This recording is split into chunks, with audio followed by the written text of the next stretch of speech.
गांव में दो बिल्लियां रहती थीं, मीठी और सुरमई। दोनों साथ ही बड़ी हुई थीं, एक ही पेड़ की छांव में खेलीं और हमेशा एक दूसरे का साथ निभाया। गांव वाले उन्हें अक्सर साथ साथ देखते और कहते, ये दोनों तो अलग हो ही नहीं सकतीं। एक ठंडी शाम थी, तेज हवा चल रही थी और आसमान काले बादलों से ढका हुआ था। मीठी कांपते हुए बोली, सुरमई, आज बहुत झाड़ा है, कहीं मुझे बुखार न हो जाए। सुरमई ने धीरे से अपने पंजे से उसे सहलाया और बोली, डबलोग्स.9, तू चिंता मत कर, मैं तेरे पास हूँ। हम दोनों मिलकर गर्म रहेंगे। देख, हम एक दूसरे को गले लगकर बैठेंगे तो ठंड हमें छू भी नहीं पाएगी। दोनों ने एक दूसरे से लिपटकर अपना शरीर गर्म किया।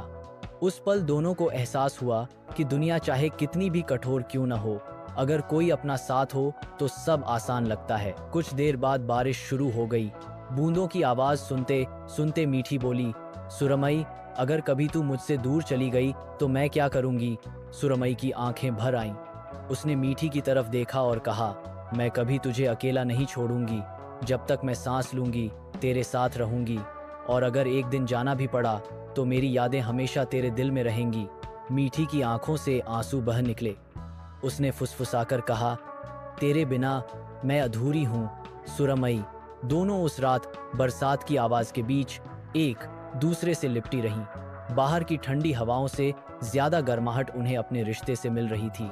गांव वाले कहते हैं, इन दोनों बिल्लियों का प्यार इतना सच्चा था कि अगर कभी एक बीमार पड़ती तो दूसरी खाना तक नहीं खाती। उनका रिश्ता सबको याद दिलाता था कि सच्चा प्यार सिर्फ इंसानों के बीच ही नहीं, जानवरों के दिलों में